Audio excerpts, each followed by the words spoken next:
ধেনুতান।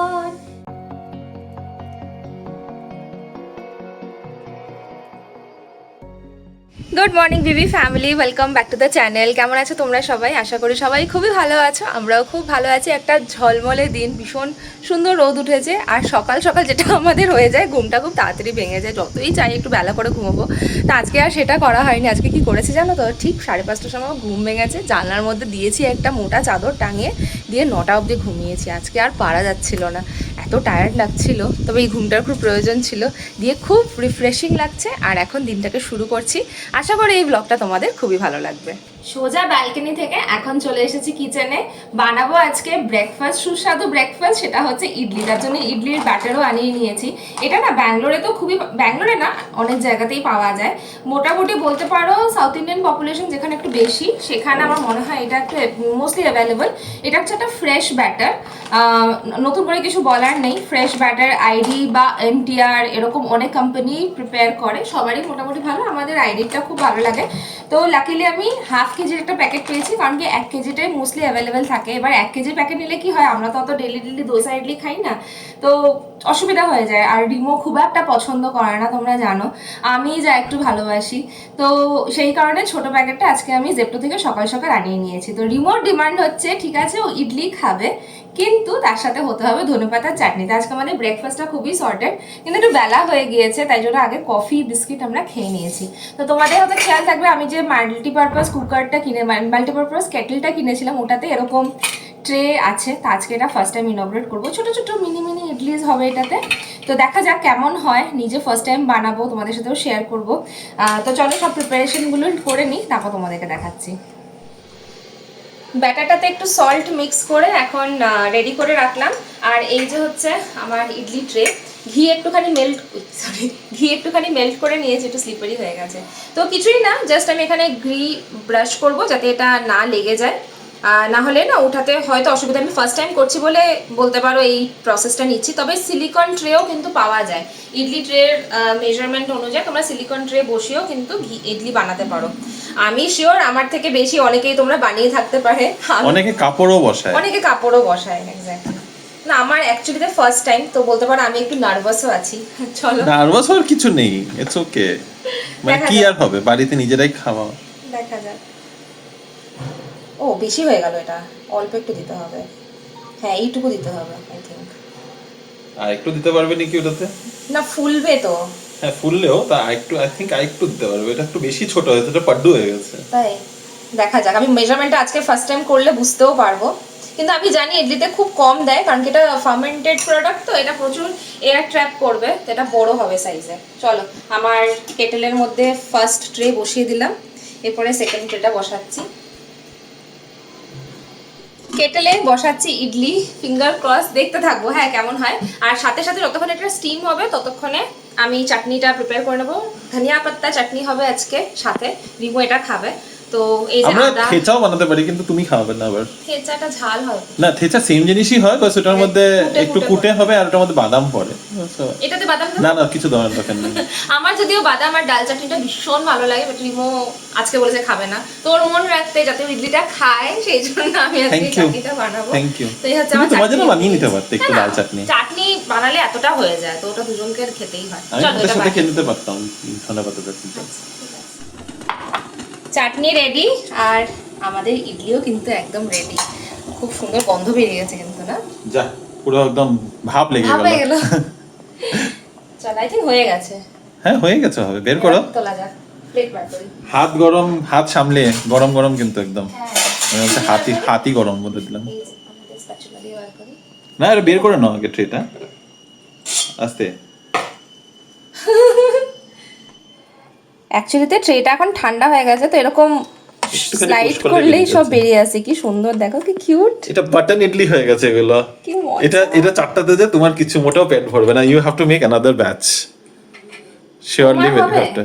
আমার হয়ে যাবে ইডলি আমার এটুকুই পছন্দ, এর বেশি ইডলি আমার গলা দিয়ে নামবে না। যেটাতে বেশি দিয়েছিলাম ওটা একটু বাইরে বেরিয়ে গেছে, তো আই থিঙ্ক ওই কোয়ান্টিটিটা মেপে নিতে হবে যাতে এটা ট্রের মধ্যেই ভরে যায়। এগুলোতে আরেকটু দিতে পারতে, এটা সাইডের জায়গা থেকে গেছে, আরেকটু ইয়ে করতে পারবে। এটা কি হয়নি নাকি? হয়েছে, সবই হয়ে গেছে। স্টিম টেনে নিয়েছে এটা। খুব সুন্দর হয়েছে কিন্তু। চল এবার রিমোকে দিয়ে ইডলি খাওয়ানো হচ্ছে। রিমো ইডলি একদম খায় না, ঠিক আছে, তো এটা বিশাল বড় অ্যাচিভমেন্ট। আমার একদম ভালো লাগে না ইডলি দিয়ে, বাট ঠিক আছে, গন্ধটা, ঘিয়ের গন্ধটা খুব ভালো হয়েছে। আর ইডলিগুলো এত ছোট যেটা এক কামড়ে একটা খেয়ে নেওয়া যাবে। কিউট। দেখো রেসিপির কোনো ব্যাপার নেই, রেডিমেড ব্যাটার ছিল, এখন খালি জাস্ট স্টিম হওয়াটা। ভালো লাগছে, চাটনি দিয়ে ভালো লাগছে। বাহ, আমি এটা দিয়ে পরি ইডলি বানাবো একদিন, খাবে তো তখন? ব্যক্ত হোক জীবনের জয়, ব্যক্ত হোক তোমা মাঝে অসীমের চির বিস্ময়, উদয় দিগন্তে শঙ্খ বাজে মোর চিত্ত মাঝে, উদয় দিগন্তে শঙ্খ বাজে মোর চিত্ত মাঝে, চিরনূতনের দিল ডাক 25শে বৈশাখ, হে নূতন, হে নূতন দেখা দি কারবার, জন্মের প্রথম শুভক্ষণ। 25শে বৈশাখ আমাদের কবিগুরু রবীন্দ্রনাথ ঠাকুরের জন্মদিবসে তোমাদের সকলকে জানাই অনেক অনেক শুভেচ্ছা। এটা একটা বিশাল বড় দিন আমাদের সকল বাঙালিদের জন্য এবং ভারতীয়দের জন্য। তার প্রতি অনেক শ্রদ্ধা, আমাদের তরফ থেকে অনেক প্রণাম। বেঙ্গালুরু বেঙ্গলিস চ্যানেল থেকে আমি একটা ছোট্ট গান গেয়ে ওনাকে শ্রদ্ধা জানালাম। রিমো বলেছিল আমার সাথে পারফর্ম করবে, কিন্তু আর ক্যামেরার এপাশে আসেনি, ও ক্যামেরাটা ধরে পারফর্ম করছে। লাঞ্চের টাইম তো হয়ে গেছে আর প্লেটও সেজে গেছে, মানে সাজিয়ে নিয়েছি ডাল ভাত। ডালটা অ্যাকচুয়ালি কালকেই করে রেখেছিলাম, আজকে নিরামিষ ডাল। আর তার সাথে ফুলকপি ভাজা, শশা নিয়েছি। আর এই হচ্ছে আজকে স্পেশাল খাবার লাঞ্চে, পনির। এই পনিরটা আমরা খুব ভালোবাসি খেতে, হোয়াইট গ্রেভি, বেসিক্যালি দুধ দিয়ে গ্রেভিটা হয়, একটুখানি কাসুরি মেথি দিয়েছে যাতে গন্ধটা আলাদা হয়। আজকে আমাদের এটাই লাঞ্চ। রিমো তো দেখছে ওখানে শপথ গ্রহণ, আর আমি বসে গেছি একটুখানি অফিসে কাজ নিয়ে, আমার একটুখানি কাজ এসেছে, এগুলো এখন করে নেই। তারপরে একটু বেরোনোরও আছে, বাইরেরও কয়েকটা কাজ আজকে রেখেছি। লাঞ্চটা কিন্তু আজকে দুর্দান্ত হয়েছিল, পনিরটা দারুণ লাগে এরমভাবে খেতে। আমরা এই রেসিপিটা শেয়ার করেছি তোমাদের সাথে এর আগে, যদি কারো এই রেসিপি লাগে বলো, তাহলে আমি আবার বানিয়ে তোমাদের সাথে শেয়ার করে দেবো। তো চলো আমি এখন কাজটা করে নিই, পরে তোমাদের সাথে কথা হচ্ছে। সন্ধ্যা এখন বাজে 5টা, আর বাইরের আবহাওয়াটা আস্তে আস্তে কিন্তু বদলে যাচ্ছে। উপরে আকাশটা দেখতে পাচ্ছ একদম গ্রে হয়ে গেছে, বৃষ্টি নামবে মনে হচ্ছে। তবে আমাদের আবারও সেই পায়রার সমস্যা দেখা দিয়েছে। এই যে নিচে একটা পায়রা দেখতে পাচ্ছ কি, এই যে মাঝে, এটা আবার একটা ডিম পেড়েছে। এতদিন ধরে এখানে কিছু ছিল না, আবার হঠাৎ করে কোত্থেকে এসে উড়ে এসে জুড়ে বসেছে আমাদের এই বারান্দাতে। এখন এটাকে কিছু একটা করতে হবে। কালকে আমরা তো আরবান ক্লাব থেকে, আরবান কোম্পানির থেকে লোক ডাকিয়েছি পুরো বারান্দা ক্লিনিং করার জন্য, তখন এটাকে একটা কিছু ব্যবস্থা করব। তবে এখন আর ধরছি না, দেখি, আমাদের মন্দিরেও যাওয়ার আছে, কিন্তু এই বৃষ্টি নামলে যেতে পারবো কিনা বলতে পারছি না। এরকম করে ভূতের মতো দাঁড়িয়ে থাকবে এখানে? শুয়েছিলাম আর এত সুন্দর বৃষ্টি পড়তে শুরু করলো, আর এই জায়গাটাতে দাঁড়িয়ে এনজয় করছি, তার বেশিক্ষণ শুয়ে রাখা যাবে না। দরজা লাগাও, কাদা হয়ে যাবে। পায়রাগুলো এখন কোথায় যাবে? পায়রাগুলো এখন পাহারা দেবে আমাদের। পায়রা আর কি দেবে, নিচেই বসে আছে, এখানে জলটাও ছিটে না। বারান্দার দরজা বন্ধ করতে হলো, কোনো ব্যাপার না, জানলা দিয়ে বৃষ্টি এনজয় করছি আমরা 2জন না 3জন। ওই কর্নারটাতে না ডিমের উপরে বসে আছে পায়রা আমাদের সাথে, কি সুন্দর লাগছে বাইরেটা। এখন না মনে হচ্ছে রামধনু উঠে যাবে মনে হচ্ছে, এরকম বৃষ্টিতে, রোদের মধ্যে বৃষ্টি হলে বৃষ্টি হোক, আমি এটা চাই। গুড ইভিনিং বিবি ফ্যামিলি, বাজে এখন 7:15। রিনি আর আমি এখন মন্দিরের জন্য বেরোচ্ছি। বিকালবেলা যতটা বৃষ্টি পড়েছে, তারপরে আমরা দুজনে না ঠিক আছে একটু যাবো নার মধ্যে রয়েছিলাম, আর ঘুমিয়ে পড়েছি। ঘুমের থেকে উঠতে অলরেডি 7:45 বেজে গেছে। এবার 7:45 সময় উঠেও তখনও আমরা দুজনে কন্টেমপ্লেট করছিলাম যে যাবো না, বৃষ্টি কি পড়ছে। তো এই করতে করতে অনেকটা লেট হয়ে গেছে। তো এখন একটু তাড়াহুড়ো করেই বেরোচ্ছি বলতে পারো, কারণ 8টার সময় মন্দির বন্ধ হয় না 7:30 এরকমই, 7:30 সময় বন্ধ হয়ে যায়। তো আমাদের কাছে হাতে 15 মিনিট সময় আছে, তো ঝটপট যাই, মন্দিরে পুজোটা দিয়ে এসে তারপরে আমাদের অ্যাকচুয়ালিতে আজকে এত সুন্দর ওয়েদার দেখে বিকেলে প্ল্যান করেছিলাম যে চা আর পকোড়া খাবো, বাড়িতে বানাবো পকোড়া, কিন্তু সেটা আর মনে হচ্ছে না হবে করে। আবার দুজনেই চলে এসেছি কিচেনে টুকটাক সরঞ্জাম অ্যারেঞ্জ করতে ডিনারের জন্য। আজকে ডিনারটা একটু স্পেশাল এই কারণে, কারণ অনেকদিন বাদে আমরা বাড়িতে পরোটা বানাচ্ছি, আর পরোটা হবে পেঁয়াজের। তো বাড়িতে দেখলাম এমন কিছু সবজি টবজি নিয়ে আলাদা করে বানানো, এরকম কিছু বানানো না, কম ইনগ্রিডিয়েন্ট দিয়ে খাওয়া হয়ে যায়। আর সাথে বানাবো মটরের ঘুগনি। তো রিমো তো ভীষণ ভালোবাসে মটরের ঘুগনি খেতে, তো ওর জন্যই বানানো বলতে পারো। আর অনেক ধরে ঘরে এটা পড়ে রয়েছিল, তাই ভাবলাম ঠিক আছে অন্য কিছু বানাবো না, মটরটা সকালে ভিজিয়ে রেখেছিলাম। তো এখন মটরটা সেদ্ধ করতে দিয়েছি। তখন মা বানাবে, মা আর বানিয়ে উঠতে পারেনি, সময় মা আর বানাতেই পারেনি। তো এখন মটরটাকে সেদ্ধ করতে রেখেছি, আর একটু তো চা খেতেই হবে। এত সুন্দর ওয়েদার ছিল, ইচ্ছে ছিল না পকোড়া খাবো আজকে, ভেবেছিলাম অনেক কিচ্ছু হয়নি আজকের দিনটা। জাস্ট এই আমার মাঝখানে অফিসের কাজ এতটাই ছিল, আমি পুরোটা দিন অকুপাইড হয়ে গেছিলাম। তো আলটিমেটলি কিচ্ছু করা হয়নি। একটু বিকেলে বেরোনোরও প্ল্যান ছিল, সেটাও আর হলো না, সব ঘেটে গেছে। সব এখন সানডের জন্য পোস্টপন হয়ে গেছে।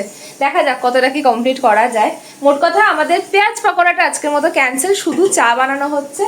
চাটা খাই, তারপরে দেখি কি করা যায়।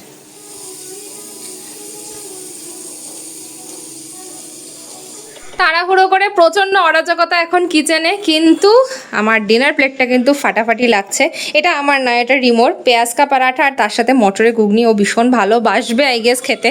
আমি মটরের ঘুগনি সচরাচর বানাই না, তো দেখা যাক। এই না যে তোমার কেমন লাগে আমার হাতের বানানো মটরের ঘুগনি? তুমি খেয়েছো? আমি বানাই না কখনো, আই থিঙ্ক। আচ্ছা খাও, খেয়ে বলো তো কেমন হয়েছে।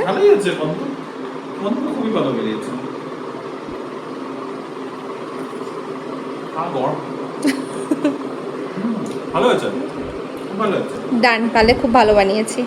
রাত এখন বাজে 12টা, পুরো কিচেনের কাজ শেষ করতে তো বেশ খানিকটা সময় লেগে গেছিলো আমার। তবে দেখো প্রচুর বাসন জমিয়েছি, কারণ আগামীকালকে বলতে পারি এখন আমি অনেক কিছু ধুতেও পারিনি। আর নেক্সট দিনকে যেটা করেছি, আমি ইনস্টা হেল্প বুক করেছি, তো সেই কারণে বলতে পারি আরও অনেক কিছু বের করে দিয়েছি, যেগুলো মোটামুটি ধোয়ার দরকার ছিল, যেগুলো অন্যান্য দিনে না ঠিক হয় না অনেক কাজের মাঝখানে। তবে আজকে চানা মশলা বলছি, মটরের ঘুগনিটা জাস্ট দারুণ হয়েছিল। কারণ কি এত সুন্দর সফট হয়ে গেছিলো না, মশলাটা পুরো অ্যাবজর্ব করে নিয়েছিল। রান্নাটা তো অপূর্ব, নিজে বানিয়েছি বলে বলছি না, দুর্ধর্ষ খেতে হয়েছিল। কারণ আমি মটরের ঘুগনি খুব একটা পছন্দ করি না, কিন্তু রান্না হওয়ার পরে টেস্টটা এত ভালো হয়েছিল। এটার একটা সিক্রেট মশলা আছে যেটা আমি দিয়েছিলাম, কিছুই সিক্রেট নয় অ্যাকচুয়ালি, কিচেন কিং মশলা, ভীষণ ফেমাস, এভারেস্টের। এটা দিয়ে কিন্তু এই ধরনের রান্না খুব ভালো হয়।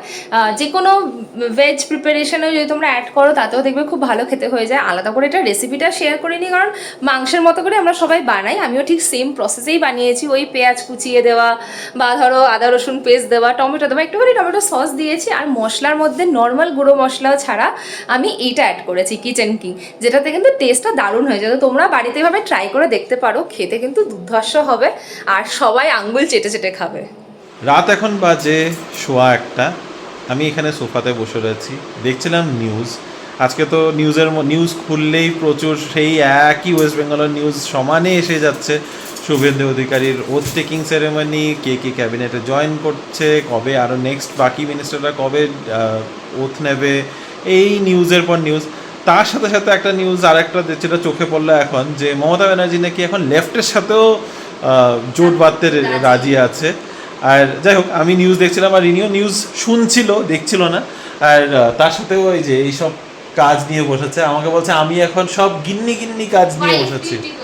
ওয়াইফ ডিউটি নাকি করছে, what is wife duty not sure. তবে রিসেন্টলি এখন আমরা ও একটা যেটা মাথা লাগিয়েছে, যে আমি নাকি ইস্ত্রি করি না কাপড় চোপড়, তাই এই জন্য আমার অনেক কাপড় পরা হয় না। সেই জন্য ও সব শার্ট, আমার পাঞ্জাবিগুলো সবও এখন একটা লন্ড্রিওয়ালাকে ডেকে ওগুলোর কাছে দিয়ে ইস্তারি করিয়ে রাখছে। আমাকে বলছে এখন তুমি শার্ট পরবে, খালি শার্ট পরবে। তো এই জন্য আমার এই পুরো লটটা, শার্টের এই লটটা বের করা হয়েছে। কয়টা শার্ট আছে? অ্যাকচুয়ালি তো আমার পরা হয় না। আর আমি পরি না এই কারণে না যে ইস্ত্রি করা হয় না, ইস্ত্রি ঘরে আছে, স্টিম আয়রন আছে, নর্মাল আয়রন আছে, করতেই পারি। যখন ঠেকায় পড়ে তখন করি, অবভিয়াসলি কোনো পার্টি টার্টিতে যেতে হলে বা বাইরে কোথাও ঘুরতে টুরতে গেলে তখন ইস্ত্রিটা করেই নিই। কিন্তু অফিসে যাওয়ার সময় আমার মনে হয় আবার ইস্ত্রি বের করব, শার্ট আয়রন পরবো, রাত দিয়ে টি শার্ট পরে যায় গিয়ে। উনি বলছে শার্ট পরলে ভালো লাগে, তোমাকে শার্ট পরলে ভালো লাগে, তাই শার্টই পরবে এখন থেকে, আমি ইস্ত্রি করিয়ে আনাবো সব, তুমি শার্ট পরবে। তো ঠিক আছে। হ্যাঁ 23 খানা, এগুলো দিতে হবে না, এগুলো দিতে হবে না। এটা দিতে হবে না, এগুলোর পিছনে দিয়ে দিও না, এগুলো এগুলো ঘরে এমনি যখন পরবো তখন পরে নেওয়া যায়, প্লিজ এগুলো দিও না। ভালো শার্টগুলো পরাচ্ছ ঠিক আছে, এগুলো সবসময় পরার না না ঠিক আছে, দ্যাটস ওকে। এনিওয়ে ঠিক আছে, 1:15 বাজে। আজকের ব্লগটাতে এমন কিছু শেয়ার করার মতো ছিল না, আমরা দুজনেই একটু মানে অনেক কিছু প্ল্যান ছিল আমাদের, অনেক কিছু করেছিলাম। সকালে প্রথমে প্ল্যান করেছিলাম যে আমরা বিগ বাজারে যাব, আমাদের বাড়ির রেশনপাতি কিছু আনার আছে। চাল তোমাদের বলেছিলাম যে আমরা এখন ডিমার্ট থেকে না এনে স্মার্ট বাজার থেকে আনি, সেখানে যাওয়ার ছিল, চাল আনার ছিল, সেটাও গেলাম না। বৃষ্টি পড়ে গেল, তারপর মন্দিরে যাব না এটা নিয়েও একটা ইয়ে ছিল, ওয়েস্ট সাইড যাওয়ার ছিল, সেখানেও গেলাম না। সবই খালি হবে হবে হবে, কিন্তু হয় কিছুই নেই। তো এবার সব কটা কাজ কালকের জন্য পেন্ডিং পড়ে গেছে। এখন কালকে প্রচুর কাজ আছে, প্রচুর জিনিস কালকে করতে হবে। আমার যেটা এখন আমি টার্গেট রেখেছি যে আমি কালকে সকালে উঠবো। এদিকে আমি বলছিলাম যে আমি সকালে উঠে একটু হাঁটতে যাব। সমস্যা এটা না যে আমার হাঁটতে যেতে ইচ্ছা করে না, সমস্যা এটা যে বিছানার থেকে নিজেকে টেনে উঠানোটা একটা চাপ হয়ে যায়। ঘুম কিন্তু আমার ভেঙে যাচ্ছে, অলমোস্ট শোয়া 6টা 6:30টার মধ্যে আমার ঘুম ভেঙে যাচ্ছে, প্রচণ্ড আলো ঢুকে। তো তারপরে নিজেকে টেনে বিছানার থেকে নামিয়ে যে আমি হাঁটতে বেরোবো, ওইটা আর হয় না। আর একবার বেরিয়ে গেলে তখন অ্যাকচুয়ালি তো খুব ভালো লাগে। আমি প্রায় মোটামুটি ঘন্টাখানেক আমি হেঁটে তারপরে আরামসে আসি, কিন্তু নিজেকে টেনে উঠানোটা যে এত কষ্ট হয়ে যায়। আর এগুলো সবটাই ডিসিপ্লিনের ব্যাপার। নিজেদের সত্যি আমাদের কোনো ডিসিপ্লিন নেই, আমরা সব কিছু শুরু করি, শেষ আর কিছুই হয় না। সব শুরু হয়, তারপরে মাঝ রাস্তায় গিয়ে এগুলোকে ড্রপ করে দিই, হচ্ছে না করে আমরা ছেড়ে দিচ্ছি। ঠিক আছে, কি করবো বলো, মানে এরকমই হয়ে যাচ্ছে। নিজেদেরকে ডিসিপ্লিনে আনতে পারবো কি না সেটাও বলতে পারছি না। এনিওয়ে একটা জিনিসের অ্যান্সার দেবো, রিনিকে আমি এটার মধ্যে টানছি না। একজন কেউ কমেন্ট করেছো যে আমরা কি ডিঙ্ক কাপল নাকি। So we are a dink couple right now, we don't plan to be a dink couple in the near future. So let's see, যখন সব ঠিক হবে তখন সব ঠিক হবে। তো চলো আজকের এই নোটে ব্লগটাকে এখানে শেষ করছি। যদি আমাদের আজকের এই ভিডিওটার মধ্যে কিছুও ভালো লেগে থাকে, please to like, share, comment and subscribe to our channel Bengaluru Bengalis. দেখা হবে তোমাদের সাথে কাল আবারও একটা নতুন দিন, নতুন ব্লগ, নতুন কিছু গল্প নিয়ে। Till then stay safe and bye bye, good night.